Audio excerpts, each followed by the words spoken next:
Ok, vamos a Lucas 23, 44, 49. José Manuel, ¿quieres orar por mí desde ahí? Quieren, no lo busquen, ahí están unas hojas que les dimos, para que lo podamos leer. Y ahí está pues el tabernáculo, ¿no? Entonces, dejen leerles. Dice Lucas 23, 44, 49. Cuando era como la hora sexta, hubo tinieblas sobre toda la tierra hasta la hora novena. Y el sol se obscureció y el velo del templo se rasgó por la mitad. Entonces Jesús, clamando a gran voz, dijo: Padre, en tus manos encomiendo mi espíritu. Y habiendo dicho esto, expiró. Cuando el centurión vio lo que había acontecido, dio gloria a Dios, diciendo: verdaderamente este hombre era justo. Y toda la multitud de los que estaban presentes en este espectáculo, viendo lo que había acontecido, se volvían golpeándose del pecho. Pero todos sus conocidos y las mujeres que lo habían seguido desde Galilea estaban lejos mirando estas cosas. El punto clave de esto, para que si quieres lo puedes subrayar, es el velo del templo se rasgó. ¿Sale? De ahí esto va a ser el punto y lo vamos a ver un poquito más adelante, ¿no?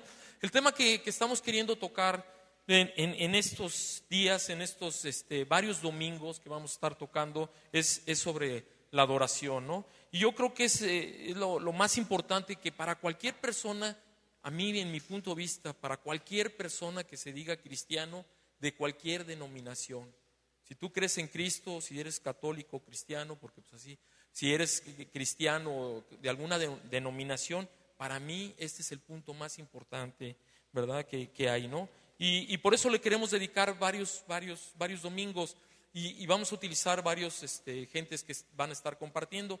De hecho, el domingo pasado, si se dieron cuenta, Arturo habló ya sobre este tema de la alabanza, la adoración, ¿verdad? Y bueno, pues es una de nuestras raíces de la Iglesia El Camino, ¿verdad? Si tú preguntas cuáles son de las características más importantes desde el inicio de esta Iglesia El Camino hasta estas fechas, y quiero decirte que para siempre mientras esté el camino, pues ha sido la adoración. Llegue quien llegue, de repente llegaban gente de Estados Unidos, de Inglaterra o de otro lado, sin conocer el idioma, de repente decían: algo estaba pasando, algo sentían, ¿verdad? Y era a través de la adoración, y era la presencia de Dios, ¿de acuerdo? No sé si se dieron cuenta, si tú vienes por primera vez, algo había diferente, ¿no? Tú puedes llegar a un estadio y dices: qué padre el estadio. Puedes llegar a un templo y está muy padre, pero la presencia de Dios es lo importante, ¿no? Y viene una pregunta que me hice cuando yo estaba haciendo este mensaje, y la pregunta que me hice es: ¿por qué? ¿Por qué es importante? Y obviamente hay muchas cosas por qué es importante, pero fíjense, quisiera que fuéramos al Salmo 22:3. No sé si lo van a poder pasar, pero es muy sencillo, pero yo creo que aquí nos dice una de las contestaciones más importantes. ¿Por qué adoramos a Dios, no? ¿Por qué estamos aquí cantándole casi una hora? No sé si te estás dando cuenta, oye, una hora cantándole, ¿por qué será importante, no? Y bueno, aquí dice, en el Salmo 22:3 dice que Él, o sea Dios, habita entre la alabanza de Israel. O sea, ¿qué significa? Que Dios habita, vive en la alabanza de su pueblo. Y ahorita lo que estaba pasando, cuando tú y yo estábamos adorando a Dios, ¿qué estaba pasando? Dios está moviéndose, haciendo grandes cosas, ¿verdad? ¿Sí? Entonces Dios habita en la alabanza de su pueblo, ¿verdad? Entonces, ¿esto qué significa? Pues que Dios se siente, que Dios habita, que se siente su amor y que viene su poder, ¿no? En medio de la alabanza, ¿verdad? Y entonces Dios toca. Y quiero decirte que estoy aquí yo, porque llegué hace casi 30 años, porque un día me habían compartido la palabra de Dios, etcétera, etcétera, y un día, me acuerdo, en aquel lado empezó la alabanza y empezaron a tocar Porque vive Él, ¿no? No sé si se acordarán de esa canción, Porque vive Él, puedo vivir el mañana, ¿no? Y ahí estaba yo ahí. Y de repente así, me habían dicho muchas cosas de la Biblia, yo apenas ya iba a algunos lugares a escuchar de la Biblia, pero de repente ahí, cuando estaba esa alabanza, tocó mi corazón y entregué realmente mi vida a Cristo, ¿no? ¿Por qué? Porque sentía a mi Creador, ¿no? Y bueno, muchas veces toca, pero también sana, ¿no? No sé si has venido enfermo, si has venido medio enfermo y de repente está la alabanza y se te quita el dolor de cabeza, del estómago o muchas cosas, ¿verdad? Cuando está la alabanza, ¿verdad? Dios a medio de la alabanza libera de problemas espirituales, físicos y emocionales. Y quiero hacer un poquito de énfasis en esto de los problemas espirituales, ¿no? Porque nos han preguntado si esta iglesia tiene algún ministerio de echar fuera demonios. Y la verdad, me puse a pensar en esto, ¿no? La verdad, no hay un ministerio, no hay alguien exclusivo que se dedique a echar fuera demonios, ¿verdad? Porque dice que todo el que cree en Dios puede hacerlo, ¿no? Pero no hay en ese ministerio, porque estoy convencido que cuando está la alabanza, si tú tenías algún problema, tuviste algún problema o estás siendo molestado a través de la alabanza, es echado fuera, ¿verdad? Y cuando tú y yo estamos cantándole a Dios, no con nuestra boca, sino realmente con nuestro corazón, ¿verdad? Entonces Dios hace todo esto. ¿Por qué? Otra pregunta, ¿por qué hace todo esto de sanar, de tocar, de liberar? ¿Por qué? Porque a Dios le agrada que tú y yo alabemos a Dios, ¿verdad? Le encanta que tú y yo estemos metidos en su presencia, ¿verdad? Y bueno, ¿qué es adoración? ¿Sí? Porque hablamos mucho de adoración, ¿no? Y alabanza y adoración, pero realmente, ¿qué es adoración? Y yo busqué dos definiciones, y una de ellas es: adoración es amar a Dios. O sea, el primer gran mandamiento, no los 10 mandamientos.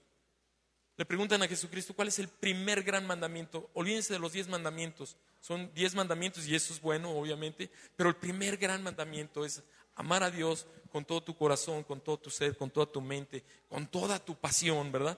Y hay otra definición de adoración que escribí, y es venir a su presencia y permanecer ante Él en asombro y admiración, ¿verdad? ¿Lo puedo repetir? Es venir a su presencia y permanecer ante Él en asombro y admiración hacia Dios, ¿sí? Se me hicieron las más cortitas y las más expresivas, ¿no?, de definiciones, ¿no? Y vemos desde el principio en la Biblia cómo había hombres y mujeres adorando a Dios, ¿no? Podemos empezar con Noé. Que Noé de repente oyó la voz de Dios y le dijo: ¿sabes qué? Va a haber un diluvio, ¿no? Va a llover y voy a cubrir la tierra de agua. Entonces hace una arca Noé, y Noé, obediente, no como yo, y empezó a hacer el arca Noé. Y luego, ¿qué más? Ya que la terminó, mete a toda tu familia, tus hijos, tus nueras, tu esposa, y mete un par de animales de todos, ¿no? Y de los animales limpios mete 6 parejas, ¿verdad? Y eso hizo Noé. Y dice en Génesis 8, no lo busquen, que cuando ya dejó de llover y empezó a bajar, empezó a llover y ya cubrió la tierra, pero ya cuando dejó de llover y empezó a bajar el agua, pudo llegar a tierra Noé. Y dice la Biblia que ahí edificó Noé un altar. O sea, hizo un altar ahí y tomó de todo animal, dice aquí la Biblia, de todo animal limpio y toda ave limpia, y ofreció un holocausto. ¿Qué es un holocausto? Un sacrificio, ¿no? ¿Sí? Un holocausto es un sacrificio. Hizo un sacrificio con esos animales, ¿verdad? Y se los ofreció a Dios ahí en el altar. Y dice en el siguiente versículo que percibió Dios un olor fragante. O sea, olió algo agradable de lo que estaba haciendo Noé. Vemos en Génesis 12 cómo Abraham también llegó a un lugar y Dios le dijo: a tu descendencia daré esta tierra. Y dice la Biblia que Abraham edificó un altar ahí. Y luego vemos que va a otro lugar y Abraham, ¿qué hace? Edifica un altar, o sea, adora a Dios, ¿no? Vemos a David, ¿no? Hay un versículo en el cual en el Salmo 25:14 dice: la comunión íntima, fíjate, la comunión íntima de Jehová es para los que le temen o los que le aman. Y fíjate lo que sigue: y a ellos hará conocer su pacto. O sea, si tú eres un adorador, Dios te hace conocer su pacto, ¿no? ¿Verdad? Si tú lo buscas y tienes una comunión, ¿verdad? Y luego dice en el Salmo 37, es un versículo que continuamente digo, pero dice: deleítate. Y es algo que te está aconsejando, ¿quién crees? David, ¿no? El rey David, el adorador, uno que adoraba, que cantaba, que se metía en la presencia de Dios, te está diciendo, te está aconsejando, recomendando y me está animando: deleítate en el Señor y Él concederá las peticiones de tu corazón. Vemos a Daniel, ¿no? Se escribe un edicto, se firma un edicto de parte del rey Darío, que nadie podía pedirle a su Dios durante 30 días. Y aquel que le pidiera, ¿qué iba a pasar? Iba a ser echado a la fosa de los leones, ¿no? Y dice la Biblia que cuando Daniel supo del edicto, o sea, no es que desconociera a Daniel, sino supo que se había firmado el edicto. Dice que abrió las ventanas y viendo hacia Jerusalén, se postraba 3 veces al día y oraba como antes lo hacía. ¿Y qué pasó? Pues lo echaron al foso de los leones. ¿Y qué pasó? Pues Dios lo liberó, ¿verdad? Sí, fíjense, en el Antiguo Testamento había un templo. En ese templo, ahí está el templo, ahí que se los puse para que lo vieran un poquito. En ese templo, ¿qué se hacía en ese templo? Pues había sacrificios de animales, ¿verdad? Y ahí los sacerdotes sacrificaban animales. ¿Para qué los sacrificaban? Para el perdón de los pecados, para que pudiéramos ser tú y yo, bueno, en aquel tiempo ellos perdonados de los pecados que habían tenido, pero también se adoraba a Dios, ¿verdad? En el lugar santísimo. Entonces el templo se dividía en atrio, lo estamos viendo, atrio, y dice altar de bronce, era ahí donde se hacían los sacrificios. Y luego dice la fuente de bronce, ¿para qué creen que era? Para que se lavaran los sacerdotes la sangre. Y luego había el lugar, ¿qué? Santo, ¿verdad? Había el lugar santo donde los sacerdotes, cualquier sacerdote podía entrar para hacer sus ritos, digamos, más o menos sus ritos, y solamente en el lugar santísimo podía entrar el sumo sacerdote una vez al año. Pero fíjense, déjenme leerles algunas características que necesitaba el sumo sacerdote. O sea, necesitaba algunas características, ¿verdad? Primero, empecé a escribir alguno, esto está en Levíticos 21, no lo vamos a buscar, hice un resumen. Dice, no tonsura en su cabeza. No tonsura en su cabeza, dije, ¿qué será? Pues que no le podían cortar una parte del cabello, no se lo podían cortar, eran unos requisitos, entonces siempre traían el pelo largo, no lo podían cortar desde acá arriba, ¿no? ¿Qué más? No roerán la punta de su barba, raerán la punta de su barba, tampoco sabía yo qué era. ¿Qué significa? Pues ahí estuve buscando que no se la podían estar recortando o con navajas y recortando la barba. ¿Qué más?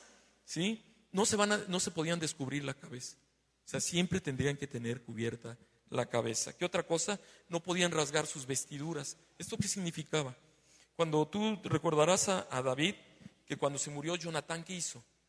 Se rasgó sus vestiduras. ¿Has tenido un dolor muy grande? ¿Me permiten tomar agua? ¿Sí?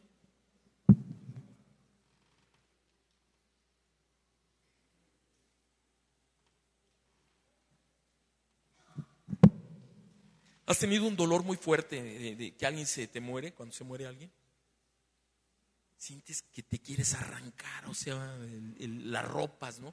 Pues en aquel tiempo lo hacían, se desgarraban las ropas del dolor que sentían, y los sacerdotes no podían hacer eso. Tampoco podían entrar en un lugar donde estuvieran los muertos, o sea, no podían ir a un funeral los sacerdotes. Se tenían que casar con una mujer virgen. No deberían tener ningún defecto físico, no podían estar ciegos, mutilados o sobrados, ¿verdad? No podrían tener quebrados de pie, pues ya muchos de nosotros estaríamos pelas ahí. Ni de la mano, igualmente, jorobados tampoco, podían ser enanitos tampoco, una nube en el ojo, sarna, pues yo estaría pelas porque no tengo sarna. Algo del empeine, no sé, de una molestia en el empeine, y algo muy preocupante para los hombres, no podían tener testículos mayugados, ¿verdad? Eran los requisitos que tenían los sacerdotes, ahí están Levíticos, ¿no? Y obviamente deberían de tener una santidad especial, una santidad muy grande, porque si entraban al lugar santísimo, si no saben lo que es eso que acabo de decir, después se los digo al fin, Pero tenían que tener una santidad muy grande, porque si entraban en pecado al lugar santísimo, pues sabemos que podían caer muertos. Y además, pues un conocimiento de la palabra de Dios, y etcétera, etcétera, etcétera. Un montón de cosas para poder ser sumo sacerdote y entrar una sola vez al lugar santísimo y adorar a Dios, ¿sí? El templo estaba dividido, ¿verdad? Vimos que el lugar santísimo y el lugar santo. ¿Qué dijimos? ¿Cuál era el punto clave de la predicación? El velo del templo se rasgó, y vas a decir qué significa, ¿no? Bueno, el velo dividía el lugar santo del lugar santísimo. La mayoría ya lo saben. Para los nuevos queremos decirle, ahí dice, ahí está en el dibujo, dice velo, por favor, pues velo que dice ahí, ¿no? Y entonces todo el mundo pensamos que el velo es algo así. Pero dice aquí que el velo era como de azul púrpura, y es un poco más como moradito. Pero era el color del velo era un tipo azul muy, muy intenso y como rojizo, ¿no? Y el velo pues no era así, pues fácilmente puede decir el velo del templo se rasgó, se podía haber rasgado fácilmente.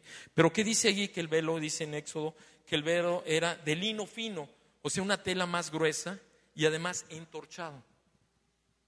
¿Sí? Entorchado de una forma, dice aquí, que era una obra primorosa. Entonces el velo era entorchado y se entorchaba otro y otro y otro y otro y otro, y unidos con hilos especiales, y formaron ese velo que dividía al lugar santo del lugar santísimo. Más o menos me doy a entender, ¿verdad? ¿Sí? Ok. Vamos a volver a leer este versículo de Lucas 23, 44 y 49, los versículos. Ahí lo tienen en sus notas, en la hoja que les di. Lo voy a leer. Cuando era como la hora sexta, dice que hubo tinieblas sobre toda la tierra hasta la hora novena. Y el sol se oscureció y el velo del templo se rasgó por la mitad. Entonces Jesús, clamando a gran voz, dijo: Padre, en tus manos encomiendo mi espíritu. Y habiendo dicho esto, expiró. Cuando el centurión vio lo que había acontecido, dio gloria a Dios, diciendo: verdaderamente este hombre era justo. Y toda la multitud de los que estaban presentes en este espectáculo, viendo lo que había acontecido, se volvieron golpeándose del pecho. Pero todos sus conocidos y las mujeres que lo habían seguido desde Galilea estaban lejos mirando estas cosas, ¿no? El velo del templo se rasgó. Y yo aquí pensando, se oye muy sencillo, ¿no? Se oye como muy insignificante, ¿no?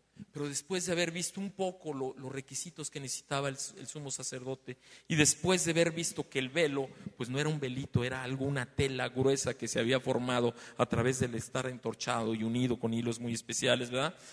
Y que el sacerdote solamente podía entrar, dice que una vez al año. Entonces, todo esto que dije podía ser que diga mentiras, ¿no? Lo vamos a ver en el Nuevo Testamento, y vamos a Hebreos, por favor. Hebreos 9.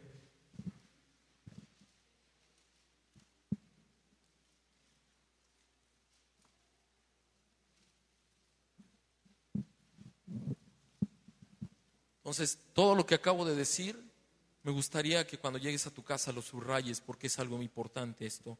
Ahora estamos en el Nuevo Testamento y ellos están confirmando esto que acabo de decir. Y ahora bien, Hebreos 9:1, y ahora bien, aún en el primer pacto tenía ordenanza de culto y un santuario terrenal. O sea, que estamos hablando de que hay un primer pacto, y eso era en el Antiguo Testamento, el primer pacto. Porque el tabernáculo estaba dispuesto así. En la primera parte, llamada el lugar santo, estaban el candelabro, la mesa y los panes de la propiciación.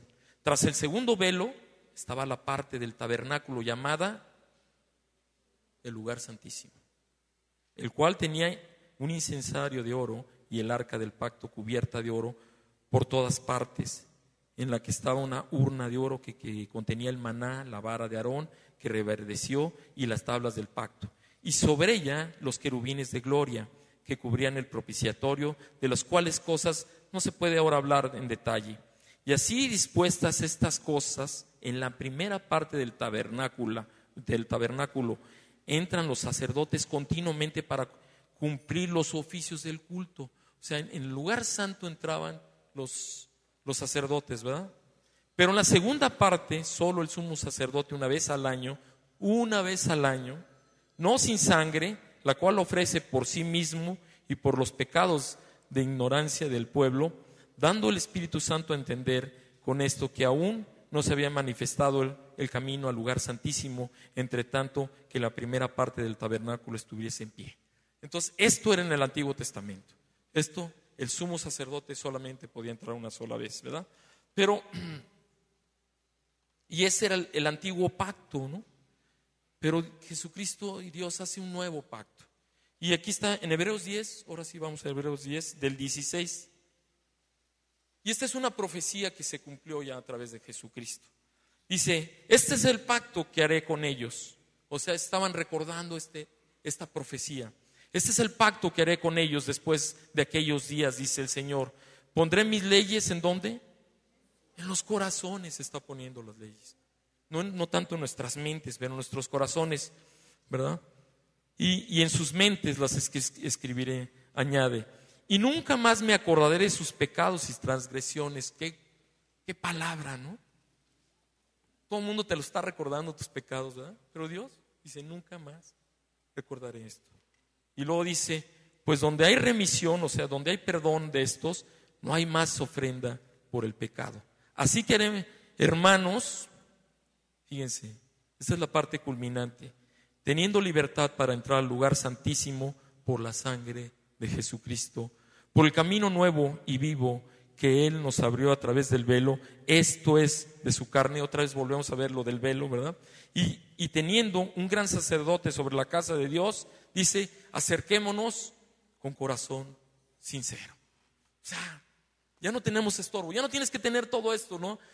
Todo el formato y de que tenía un sacerdote, ¿no? Ya no lo tenemos que tener, ¿verdad? Pues Dios a través de nuestro Señor Jesucristo, ¿verdad? Hizo un sacrificio, ¿no? Hizo un nuevo pacto y somos perdonados, salvados y podemos entrar a la presencia de Dios y podemos entrar al cielo, ¿no? Por su sangre preciosísima, ¿no? Y fíjense una cosa, dice en 1 Pedro 2:9, lo mencioné hace unas semanas que yo compartía y mencioné que dice en 1 Pedro 2:9 que somos linaje escogido. ¿Sí se acuerdan esto? Linaje escogido. Tú y yo somos un linaje escogido por medio de Dios. O sea, somos personas especiales. O sea, somos, ¿verdad? De la sangre que tenía que venir por ejemplo, los sacerdotes tenían que venir de los hijos de Aarón, ¿sí? Y tú y yo somos de ese linaje, digamos, escogido. Y luego somos, ¿qué? Real sacerdocio. Tú y yo somos reales sacerdotes, tú y yo somos sumos sacerdotes, ¿no?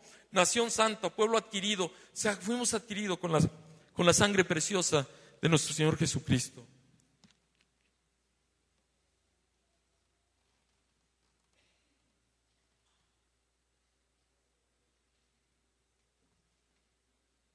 Y dice que antes no éramos pueblo y ahora somos pueblo. Entonces tú y yo podemos entrar al lugar santísimo, ¿no? Y deleitarnos en su presencia cada domingo, ¿verdad?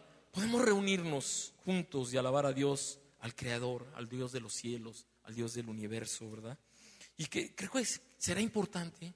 Fíjate que si tú no vienes los domingos, no es pecado, no hay ningún problema. No te tienes que preocupar por eso, ¿verdad? Pero sí tienes que entender que podemos bendecir a Dios, que podemos, ¿verdad?, ministrarlo, adorarlo, haciendo un holocausto de alabanza cada domingo. Y no solamente cada domingo, ¿verdad?, sino también los martes.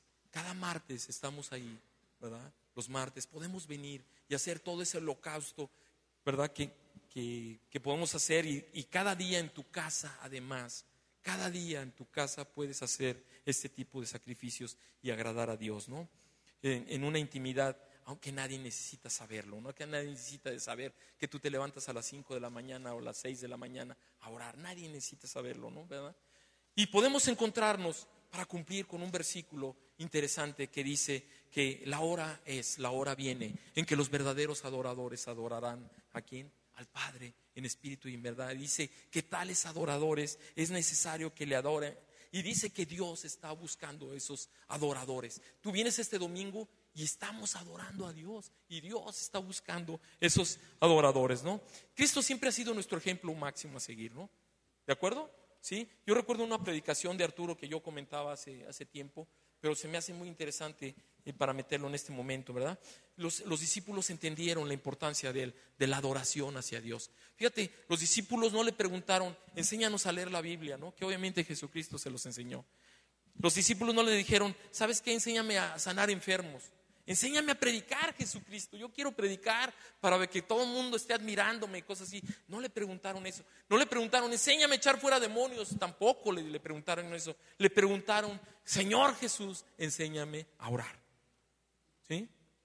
Y Cristo no les dijo, ¿sabes qué? No sé. ¿Sabes qué? Está muy complicado enseñarte a orar. ¿Sabes qué es para los supersantos o los que no están, o los que no fallan o los que no han pecado? Es para ellos solamente, para ti no. Jesucristo no dijo eso, sino Jesucristo le dijo, ¿sabes qué? Cuando estés a solas, búscate un lugar y aparte ese lugar, ¿verdad? Y no uses vanas repeticiones. Y puedes orar así, Padre nuestro, que estás en los cielos, santificado sea tu nombre, venga tu reino, ¿verdad? Y dio como ejemplo el Padre Nuestro, hermosísimo, y podemos decirlo como cristianos, pero a Dios le gusta más que nada que lo hagamos de corazón. Y a veces decimos, no, yo no digo palabras repetitivas, pero nos agarramos como tarabillas orando. Y yo creo que Dios necesita un tiempo de hablar con Él directamente, como hablas con una persona, ¿verdad? Ahora, fíjense, ¿por qué le preguntaron a Jesucristo, enséñanos a orar? ¿Por qué esa pregunta? ¿Por qué creen? Pues porque se dieron cuenta que sabía, ¿verdad? Se dieron cuenta que era un ejemplo a seguir. Se dieron cuenta que Él oraba. Y se dieron cuenta que cuando Él oraba había prodigios, señales, milagros y sanidades, ¿no? De repente estaba orando Jesucristo y se sanaban los enfermos, ¿no? Se liberaban, ¿no? O sea, con la pura oración. Fíjense, no vamos a ir a Mateo 26, pero es cuando Jesucristo está en Getsemaní, ¿sí? Ahí está en Getsemaní. Qué momento, imagínate, ¿no? Yo creo que un momento súper difícil, ¿no? Un momento especial, crucial para Cristo y crucial, obviamente, para la humanidad, ¿no? La decisión que tomara, ¿no? Cristo se pudo haber liberado, ¿no? Dijo, no le entro, ¿no? Pudo haber dicho, no le entro, ¿no? Se pudo haber liberado de lo que venía. Se pudo haberlo liberado de lo que iba a pasar. Pero ¿sabes una cosa? Cristo en Getsemaní, por amor a nosotros, ¿sí? Decidió orar, adorar, meterse en la presencia, meterse a ese lugar santísimo y platicar con su Padre y decirle, Padre, si es necesario que pase esta copa. Pero termina diciendo algo especial, que tuvo que estar en el lugar santísimo deleitándose con Dios y le dice, pero no se haga mi voluntad, sino la tuya, ¿no? Y entonces Cristo fue pues a la cruz, ¿no? Qué momento de intimidad con el Padre que le dio fuerza y sabiduría. Y espero que me escuches esto que voy a decir. Para hacer lo incorrecto. ¿Y por qué digo que lo incorrecto? Porque el mismo Pedro le dijo, no lo hagas. Incorrecto para Cristo, incorrecto para lo que los demás pensaban. ¿Cómo vas a ir a la cruz por gente que ni te ama, que ni te conoce, que todavía ni nace? ¿Cómo vas a ir a la cruz, verdad? Pero ¿sabes qué? Entró en la presencia de Dios, se deleitó, entró en el lugar santísimo para hacer lo correcto para Dios Padre y lo correcto para nuestra salvación y para que tú y yo pudiéramos estar en el lugar santísimo, porque el velo del templo realmente se rasgó, ¿no? Creo que tú y yo debemos buscar oportunidades para adorar a Dios y no buscar esto y no para condenar a los demás que no lo hagan y no para sentirse más espirituales. Yo soy más espiritual porque yo oro más que tú o porque yo me meto más a la presencia de Dios. Yo creo que no debemos de buscar eso, debemos buscar oportunidades, ¿verdad? Para buscar cada domingo estar listo temprano, si es posible a las 10:30 de la mañana. Si no te das cuenta, hay gente, no está tu mami, ¿verdad? Pero hay gente que a las 10:30 de la mañana el domingo ahí está orando. Si tú tienes oportunidad, ven. Y a las 11 debemos estar empezando y dando el primer guitarrazo, el primer acorde, el primer teclado, la primera voz, tú y yo estar ahí para adorar a Dios con todo ese corazón, con toda esa fuerza, ¿no? Y cada martes, si tienes la oportunidad, ¿por qué no venir los martes? Yo me he preguntado que los martes deben de ser aburridísimos para la gente nueva, pero me he dado cuenta de una cosa, que viene gente nueva y vuelve a venir, ¿verdad? Carlos empezó a venir los martes y vuelve a venir y aquí están, ¿no? ¿Verdad? Porque también se adora. Y cada día en tu casa, cada día en los grupos de alcance de amistad, en los lunes las mujeres, los sábados en la mañana los hombres, y cada día en tu casa estemos buscando adorar a Dios como sumos sacerdotes que tú y yo somos, y podemos entrar en la presencia de Dios, ¿no? Fíjate, se rompió el velo, ¿no? ¿Y saben una cosa? No me costó nada ni te costó nada, ni una gota de sudor, ni una gota de sangre, ni de esfuerzo, ni de dolor. Todo le costó a Cristo, ¿no? Todo aquel que busca de corazón con Dios, podemos ministrar a Dios, podemos hacer que a Él le agrade esto como un olor fragante. Y ¿sabes una cosa? Los más bendecidos seremos tú y yo. Yo quiero terminar con un pequeño resumen, irme a un libro. Yo les dije que desde el principio, desde Génesis, estaban hombres y mujeres adorando a Dios hasta el final, ¿no?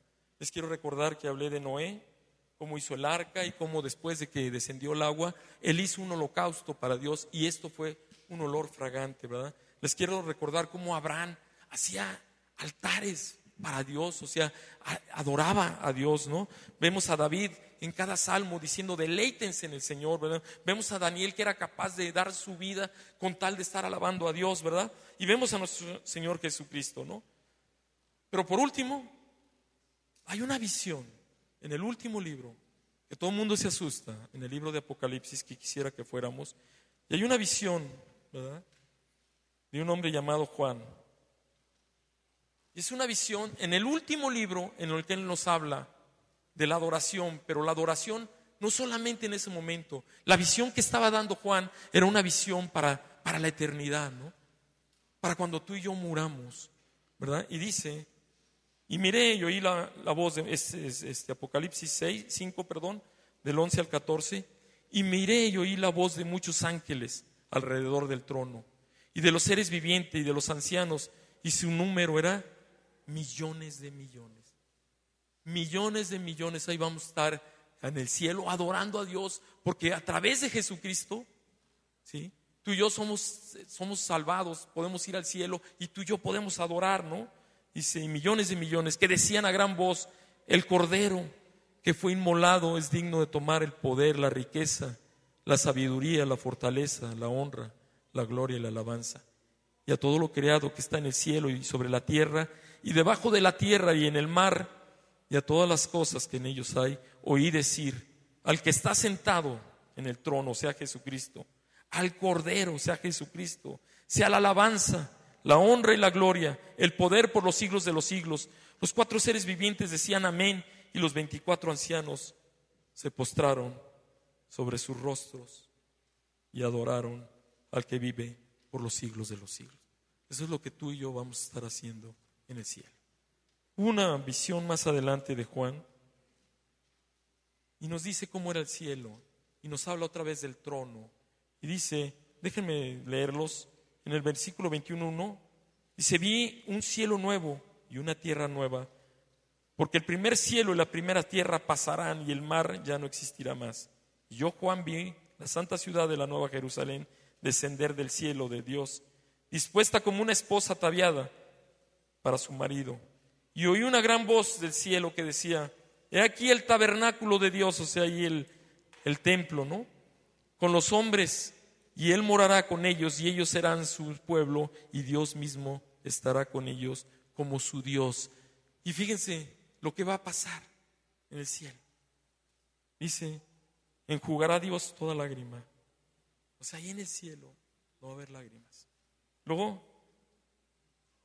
dice, enjugará todas las lágrimas de los ojos de ellos, y ya no habrá muerte, ya no habrá más muerte. ¿Qué más? no habrá más llanto.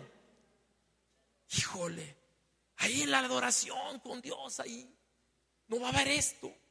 Y luego dice, ni clamor ni dolor, porque las primeras cosas pasarán. O sea, Dios creó un cielo especial que dicen que son las calles son de oro, ¿no? Y termino con este versículo 22. Y después me mostró un río limpio de aguas de vida, resplandeciente como cristal, que salía del trono de Dios, del Cordero. O sea, del trono de Dios está saliendo este río, ¿verdad? En medio de la calle de la ciudad y a uno y a otro lado del río estaba el árbol de la vida, que produce 12 frutos, donde cada mes su fruto da su fruto. Y las hojas del árbol eran para la sanidad de las naciones, y no habrá más maldición. Y el trono de Dios y del Cordero estarán en ellas, y sus siervos les servirán. Y verán su rostro, y su nombre estará en sus frentes. No habrá allí más noche, y no tienen ni necesidad de luz de lámpara ni de luz del sol, porque Dios el Señor los iluminará y reinará por los siglos de los siglos. Y ahí tú y yo estaremos, porque un día Jesucristo decidió ir a la cruz y el velo del templo se rasgó. ¿Vale la pena entrar en la presencia de Dios? Si crees en Cristo, de la denominación o de la religión que tú creyeras, yo nomás te animo a decir, deleítate en el Señor y Él concederá las peticiones de tu corazón. ¿Quieres venir, Víctor, por favor? Vamos a entonar un canto, 2 cantos nada más. Uno es un llamado a decir, empieza a decir, ven, es hora de adorar. Y vamos a adorar, ¿no? A Dios. No sé qué tengas que hacer, pero si te puedes esperar, espérate. Y vamos a adorar a Dios. Ahí con donde tú quieras, si quieres sentado, pero olvídate todo lo demás, al menos que sea algo muy necesario. Pero vamos a adorar a Dios, ¿no? Padre, te damos gracias, Dios. Porque esta palabra tan insignificante como el velo del templo se rasgó, es tan importante, Dios. Tan complicado poder entrar a tu presencia, al lugar santísimo en el Antiguo Testamento, Dios. Señor, tantos requisitos como sumo sacerdote, Dios. Tantos requisitos y que no podían entrar más que una vez al año para poder sentir esa presencia tuya, Dios. Y Señor, y tantos requisitos para haber hecho ese velo de una tela tan difícil de romper. Y en la cruz, Señor Jesús, cuando tú morías, el velo del templo se rasgaba, y yo y todos los que estamos aquí, por ese sacrificio tuyo, podemos ir al cielo, pero podemos entrar al lugar santísimo. Gracias, Jesucristo. Gracias porque tú eres bueno y porque tú, a través de tu presencia, Dios, tú sanas, tú liberas, Dios. Tú traes bendición y bendición, Dios. Y tu pueblo quiere ofrecerte en esta tarde un holocausto de alabanza a ti, para que tú mores en la alabanza de tu pueblo, Dios. Gracias, Jesús. Espíritu Santo, ven y toca aquel que no puede entrar en tu presencia, que se siente condenado y no puede entrar, Dios. Señor, tú libéralo en este momento. Aquel que se siente que es pecador y que no puede buscar tu rostro, Señor, libéralo, límpialo, perdónalo, Dios. Y échalo más profundo del mar a su pecado, y que no se vuelva a acordar, sabiendo que tú no te vuelves a acordar, que no se vuelva a acordar, Dios. Y podemos levantar nuestras manos o ponerlas aquí, o aún ponerlas en el bolsillo y adorarte, Dios, y postrarnos nuestros rostros y decir, Dios, quiero entrar a ese lugar santísimo que no me costó nada. Bendíceme, Dios. Espíritu Santo, ven.